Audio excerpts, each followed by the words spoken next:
Welcome to the Evening Gamer. I'm Taylor. And I'm Guy. Welcome, everybody. Welcome back, episode 63. 63. I've come straight from work. I've been chatting all day. I'm ready to rip in. Ready to rip in. I've been doing a ton of gaming. You know what I started on the weekend, which I've been eyeing off for a while? What did you start? Kazan, The Last Berserker. You Ooh, familiar? I am familiar. I played a little bit of the demo. I sort of Oh, got, yeah? I got the idea of what it was, and I sort of, I don't know, for whatever reason, there was other games going on at the time. But it is a good one to play. I've heard good things, so I'm excited to hear your review eventually for it. I heard some great things as well. It's going okay. It's opening up. But apart from that, I've been doing a ton of gaming. We have a hell of an episode today, don't we, We Guy? do. We always do. We Do you bring want to you the best. do you want to do the Mr. Agenda again? The mystery agenda. Yeah, No, you're sure.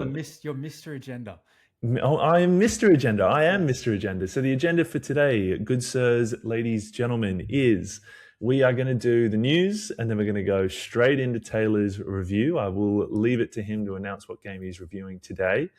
On in the news, so Arc Raiders tomorrow is starting its PvE only event. I'm sort of excited and curious to see how that lands. Neo 3 recently dropped, so it's, to be honest, it's not one on my to-do list. I'm probably going to steer clear of it. I haven't played the other Neos. Apparently, it's the best of the three of them. You know, T, I don't know if you'll jump into it, but having Definitely just will. finished Ghost of Yotai, I'm a bit samurai'd out. Fair enough. I'm after Assassin's Creed, and there was a couple of others in the mix there that I gave a run to. I just kind of want to play a shooting game, and a Yeah, kind of fair a enough. futuristic one, or a realistic thing, or a top down, or basically anything else that isn't samurai related at the moment. I don't know. So fair. I'm review Ghost of Yotai at some point soon, maybe in the next episode. But sort of maybe a what do they call it? Not a warning. I didn't enjoy it, basically. Okay. To be frank. But moving on with the news. Moving on to the news. High on Life 2 will drop shortly. This is the sort of Rick and Morty esque. It's got their fingerprints all over it. The second one, I played the first one a little bit, but we might do a party episode with that eventually. High Guard is attempting to bite out some of the market, but doesn't seem to be generating a lot of players. It's obviously been in the gaming news a fair bit with its final spot at the Game of the Year awards late last year. And the player count numbers do not look to be favorable. Arc Raiders is certainly holding the mantle at the moment. But it should be interesting when Marathon comes out. I saw a clip interesting. I'd love Yeah. to sort of give a reference to it. But Marathon's another extraction shooter coming out soon-ish that a lot of people are sort of saying it may be the Arc Raiders killer. Because the sort of big difference here is, as much as sort of there's an art style difference, it's still a PvE type game, but it's obviously a first person shooter, which for many, is the ideal way to play shooters. Third person shooters, many sort of go, look, it's a bit of a different vibe. I think a lot of the Call of Duty players might vibe more with Marathon The than they would with FPS. that one. Yeah. Yeah. Um, The third person gives you that kind of 360 view. I actually didn't even think of that, eh? Like yeah. I didn't think that most extractions would actually be FPS. For me, like Yeah. over the shoulder kind of fits it. Yeah, like I mean, well, yeah, like I wouldn't say if third, first, or whatever sort of fits a specific gaming type. Like from my experience and plenty of the game clips I've seen of Arc Raiders, it is super frustrating, the peak corners component. You want to make a Mm, break on someone and they're just like with a shoddy lining you up, knowing as soon as you're about to break cover, they're going to double tap you and your game's done. So anyway. true. The last thing is Menace has come out. It was sort of high on a lot of wish lists on Steam, or soon to come out, I should say. And sort of the early reviews is a really difficult game. I'm not sure I'll put it on my playlist, but it was one that I kind of half had my eye on. And the last one, just to sort of inform everybody, the game I've recently started playing is Star Wars Outlaws, Oh, you which were looking forward to this one. I was a bit, yeah, and it's Ubisoft, big title behind, big developer Mm. behind it, and They haven't let you down in recent history or anything, have they? I mean, I'm certainly on the record with criticizing them. But to be honest, I've started playing it a couple of nights ago because it came out in Game Pass. Love Game Pass, thank you Xbox, and I'm actually really enjoying it. Like Okay. I'm surprised. Like they've done a little bit of work on it, but I was playing it going like, I'm enjoying this. I'm keen to explore more of the world, the universe, and where this is in the Star Wars sort of canon. And you sort of know you're on a good wicket when you start looking at the DLC. You sort of, when you were already like, I'm really enjoying this. I wonder if there's more content for this game. It's like sort of the Yeah. Mass Effect of old, where you had all these sort of additional add-on missions that you could sort of plug into the main game and enjoy. It looks to be 2 DLCs ready to go for it with Lando Calrissian. So I'm like, How good's that? mate, I'm kind of lined up for it. But Justifying that Xbox Game Pass yeah, $35 for this month. yeah, yeah, Happy to exactly. pay it this month, no worries. But I'm kind of just like treading water until Crimson Desert comes out in March. Yeah. That one is going to be a good one. And in next episode, we will do our top 5 games we're excited for this year in a 5, 4, 3, 2, 1 sort of announcement. And then we'll do a review of Ghost of Yotai. But over to you, Taylor, for your review this episode. This This week, one. dearest gamers, is Silent Hill F, which I know that we're 7 minutes into this episode, but you're just going to see it in the title anyway. So you've known for 6 minutes. But I am not much of a reveal. The 2025 horror third-person Silent Hill F, which was a game that I was so excited for. I lagged a little bit downloading it, mainly because of the price tag. Now, I went to download it weeks prior to actually playing it and saw that it was 100. What was it? It ended up being $130 or something for the base game, which I tell you now only had 15 hours, gamers. 15 hours of playtime. So I almost paid $10 an hour to play this game. Anyway, I've just had a real visceral reaction to that. That's quite upsetting. I digress. Now, in the past, I've tended to do dot points, bullet points for my reviews and kind of riff, but I've actually found that reviewing a game there's a little bit more of a storytelling element to it. And I found that, do you have a branded water bottle right now? Yeah, I do. Thanks for mine. I'm halfway through a spiel and he just starts sipping from an evening gamer sifty cup. We did speak about getting some merch, and I got to be honest, T, this was a Christmas present for my brother with the logo on it. I wish you'd gotten 2 because I would have given it one to you. That is sick. That's I feel I lined that up to be like, as soon as he starts talking, I'm going to take a sip of this just to throw him off. Sorry, apologies. I knew in my head as well before I said it, this he wants me to know yourself. Yeah, I did. Sorry, sir. Over to you. Sorry, right. apologies. So almost $10 an hour. Anyway, I've lost my train of thought. Yeah, I've really thrown you off. That's right. Yeah, you pick it up. I usually do bullet points and riff, but I've actually found that storytelling, it's better to actually kind of write it out, especially for a review like this. Like Silent Hill is a beloved franchise of mine. Horror games hold a special place in my gaming plethora, if you will. Back catalog, Whenever there's a good one, I really like to sink my teeth in it, play with the headphones when it's dark, all this type of stuff. So I thought I'm going to do this justice. I'm going to actually write a narrative and read it and really give this time. If you prefer the way I review games in the past, listeners, with the bullet points and the riffing with Guy, let me know. If you prefer this style, the storytelling, let me know. But here we go. If it's all mics over to me, I'm ready to dive in. And this is all you, sir. I might throw an occasional comment here and there, but I won't throw you off your run. Let's do it. Silent Hill F, developed by Neobards Entertainment and published by Konami Digital. It's set in the country town of Ebisogayuka in 1960s Japan. You play as a young girl called Hinako Shimizu, who is a schoolgirl roughly 17 years old, daughter to an abusive father, pushover mother, and has some less than questionable friends. Almost immediately in the game, the mist floats in, and red lilies start taking over the town without warning or indication. And before you know it, you're alone, continuously trying to catch up to your friends who keep mysteriously disappearing or jumping between the mist and the dark realm. This scene is constructed to represent Silent Hill, which we know isn't quite a real place, but more a mezzanine level of consciousness, in which our protagonist's demons, shortcomings, insecurities, and worst parts of all come to life. From here, the player navigates some tricky puzzles, an incredibly linear and one-way map, some jump scares, chasing scenes, and close combat encounters, all the while unraveling what on earth is going on. World build. World Feedback built. so far? It's very good. I don't know. My cat's got her head in a bag over here. It's really throwing us off here. Just So, you can mute yourself. I dropped me a mute. yeah, no, actually, yeah, go ahead. Okay. World build. Hinako jumps between two realms with various locations attached to each. The Mist realm still comprises of our hometown, but changes with the narrative, while the Dark realm serves as more of a shifting, ancient Japanese castle. At first, the purpose of both realms isn't clear. In fact, it never really is. The world build was somewhat disappointing. No shifting atmosphere, no dark spots or changing environments, no beautiful weather or terrain, even if that would have been gothic and horrific and rainy, none of that to soak in. The world just consists of mostly dead ends, similar houses, a few gardens, and a school. I felt like this whole game took place on CJ Street in GTA San Andreas in terms of scale.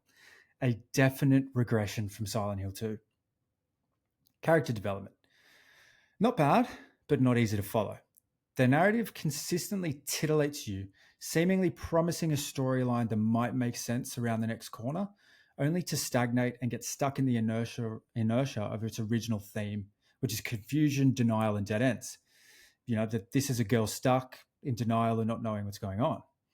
As the gamer, I didn't know which way to turn and was often confused as my protagonist. An audible what would usually come out of my mouth at the end of a mini boss or a big fight. The character development gets completely lost in one of the most cryptic and overcomplicated storylines I've ever played. I had to Google what actually happened in the game at the end. And although it ended up all making sense after reading some fandom, I was so far from what I thought was going on. Stop being cryptic like this. You want little Easter eggs along the way, fine, but don't make me Google after I played your game for 15 hours. However, our behavior does change throughout the story, with tension rising between characters and motivations becoming more and more questionable. So I'll give it that much. Yeah, I mean, love the usage of titillates. That was nicely put in there.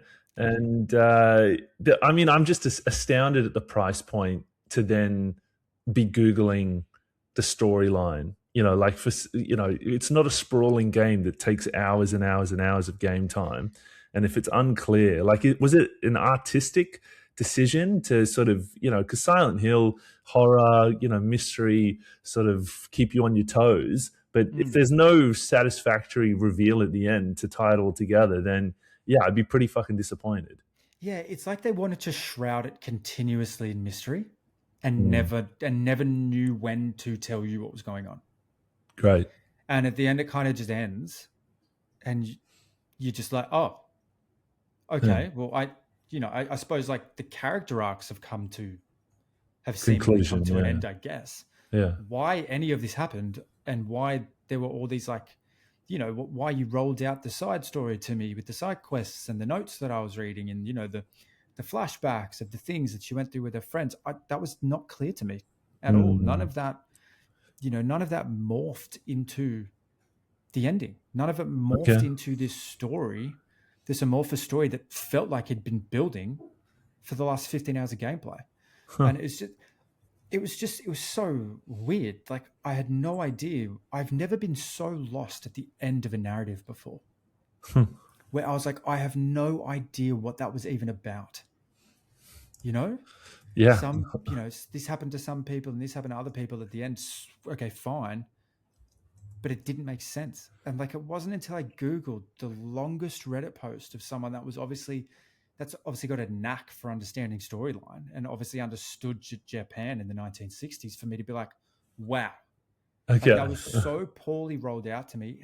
Did I not have this Silent Hill fanatic to tell me exactly what was going on? I would have been so far from the plot. Like, so far from the plot. Okay. Anyway, we press on. Yeah. Okay. All right. I think I've found the Reddit post you're referring to. It's Right? yeah. There's a fair bit to that.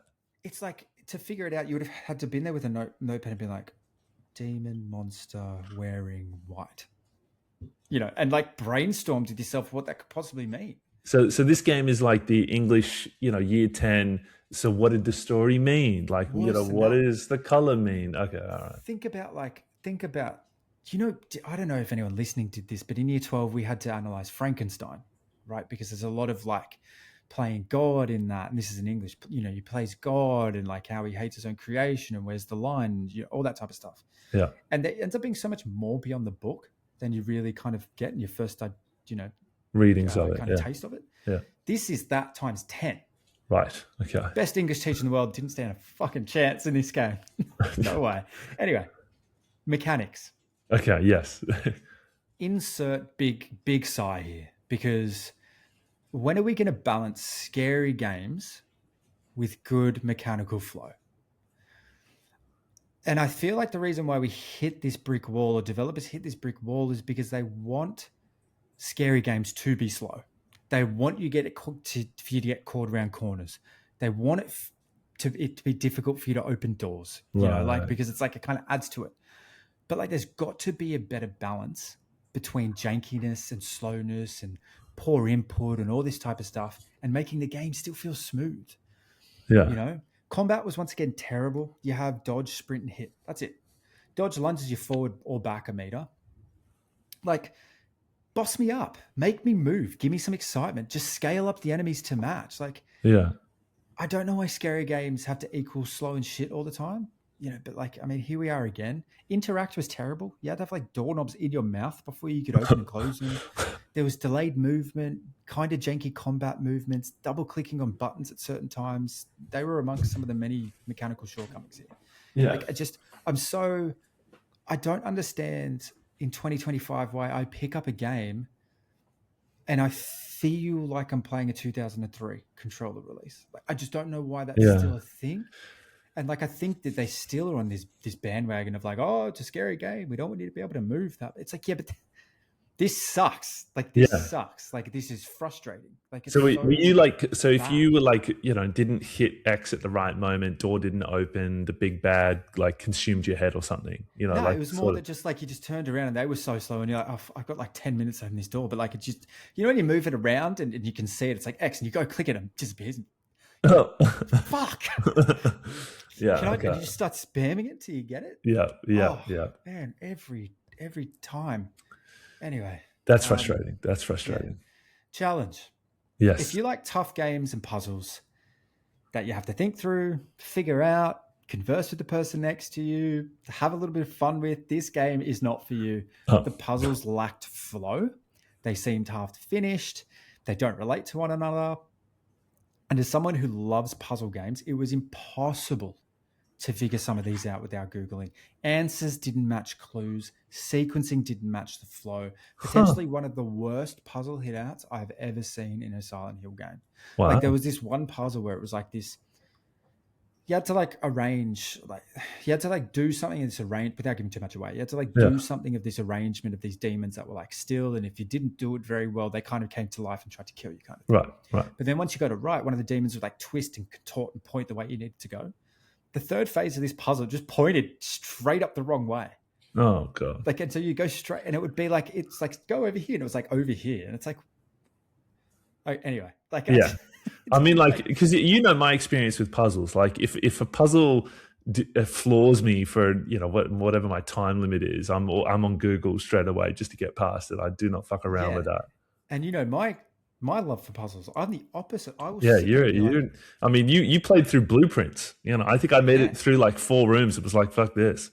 Like, I will sit there and be like, there is a solution here, and I'm going to find it. And it's not until I'm like, I'm actually just wasting valuable hours here. Yeah. That I'll Google.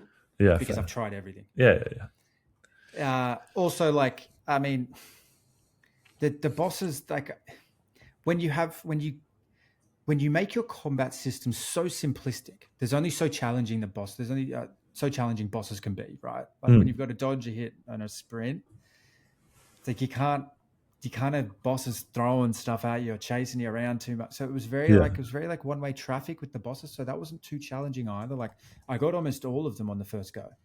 Yeah, right. Entertainment. It was entertaining at times. It does feel eerie but not scary. Some of the cutscenes were cool to watch. Defeating bosses was satisfying, albeit easy at times.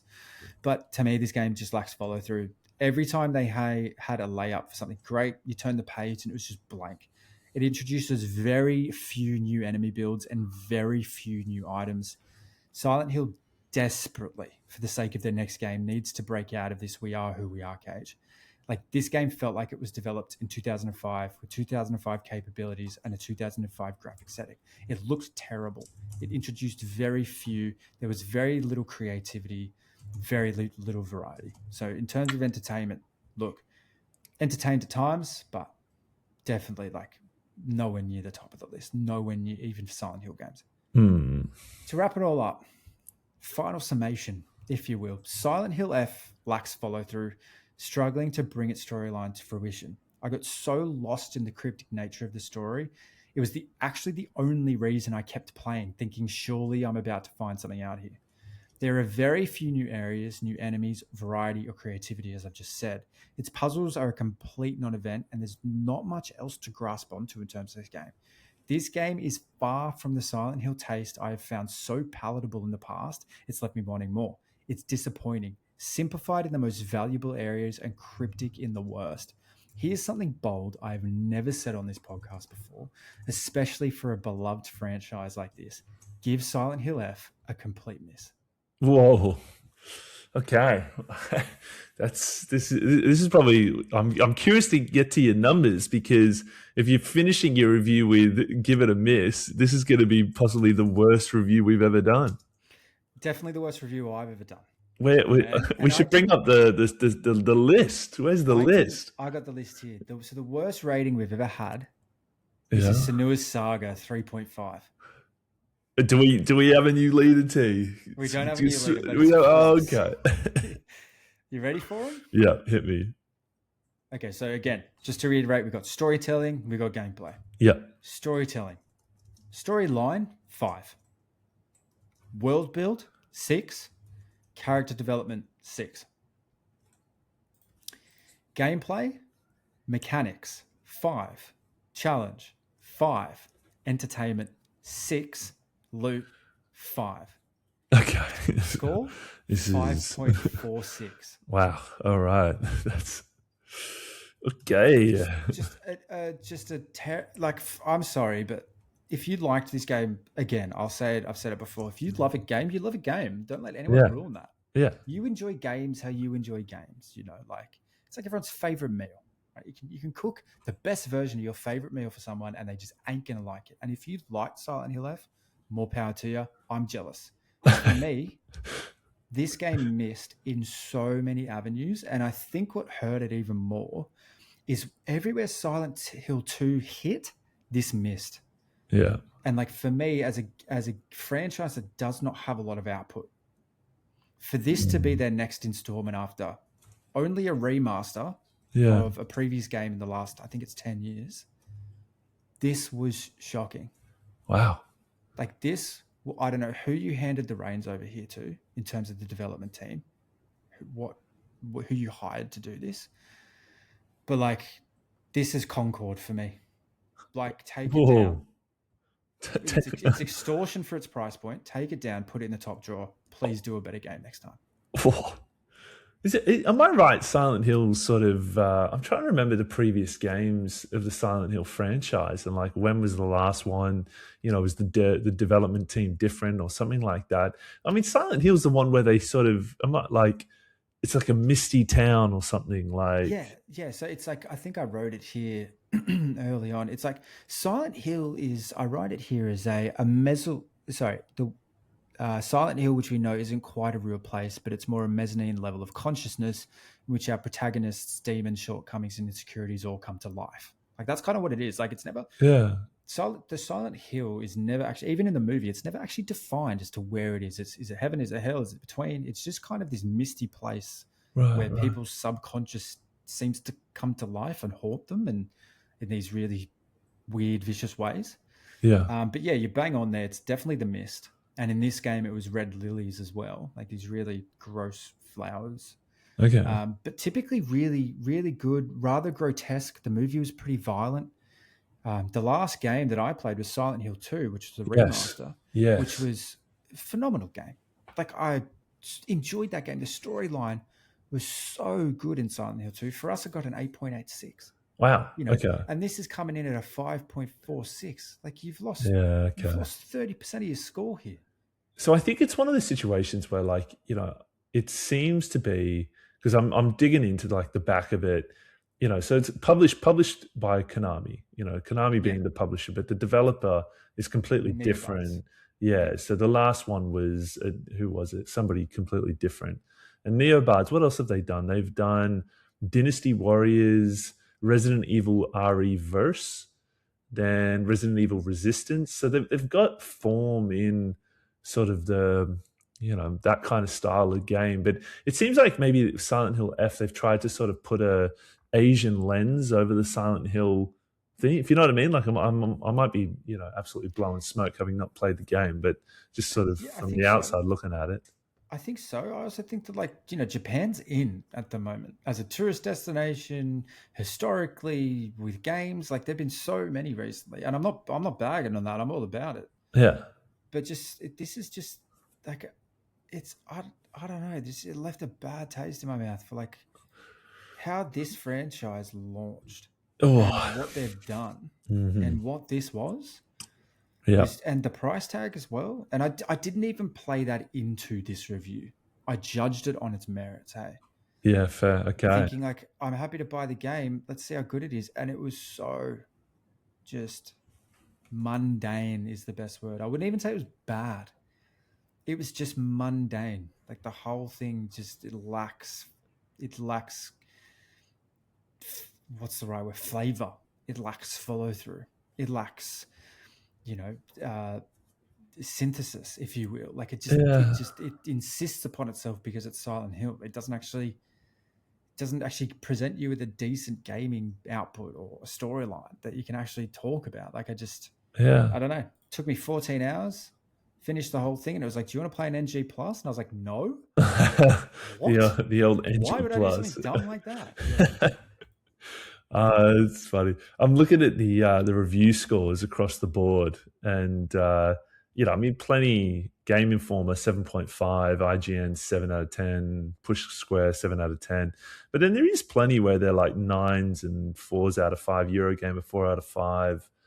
It's interesting. It kind of always sort of surprises you when there's such a variance between all the various reviewers. I guess, as you were saying, if the dish, might hit some people's taste buds and it might not hit other people's. Yeah, exactly. I mean, there's never going to be a single opinion on any piece of content amongst Sort everyone. of trumps anybody Maybe else's except for opinion. season 7 of Game of Thrones. That's probably the only thing in history where everyone was like, that was unequivocally shit. Speaking of which, have you watching the Night of the Seven Kingdoms? No. Nice. I'll Mate. get on it. Game of Thrones is back. Like, it is like they've learned their lesson. Really? They know what they're doing. Yeah. Like, I think it's 4 or 5 episodes out. The next episode comes out, I think, this week. And the next episode is going to be like sick. Like, they've geared it up really well. Let's go. I will jump on that. But yeah, just like 5.46. I feel like an IGN 7 isn't even a game of 5. So I feel like it scales downwards. Yeah. But yeah, sorry to disappoint if you really love that. And if you were jumping on this episode to hear all the good things about Silent Hill, I'm sorry. I just couldn't do it. I had to tell the truth. That is the truth. Yeah. I mean, that's what we're here to do. We're here to give it, put it through the matrix and, be honest with the output of it. And exactly. yeah, I'm keen to hear if you thought differently. I'm keen to hear if you agreed with me. Like, tell me what puzzles you liked in there. Yeah. I might do an NG Plus and go back and see if it tickles the fancy again with a different perspective. But my first run through, mate, not for me. Fair enough, my friend. Fair enough. Well, yeah. I mean, there you have it. We've started off the year with Dispatch at a high of the high, and we've hit a low of a low already. And I got to be honest, as I said at the outset of this episode, next episode we're doing Ghost of Yotai, and I'm going to double down. We're going to have two bad ones back after back. Double down, yes. But thank you for listening. But most importantly, don't be an NPC. Keep leveling up, everyone. Keep leveling up, everyone. Thanks for listening.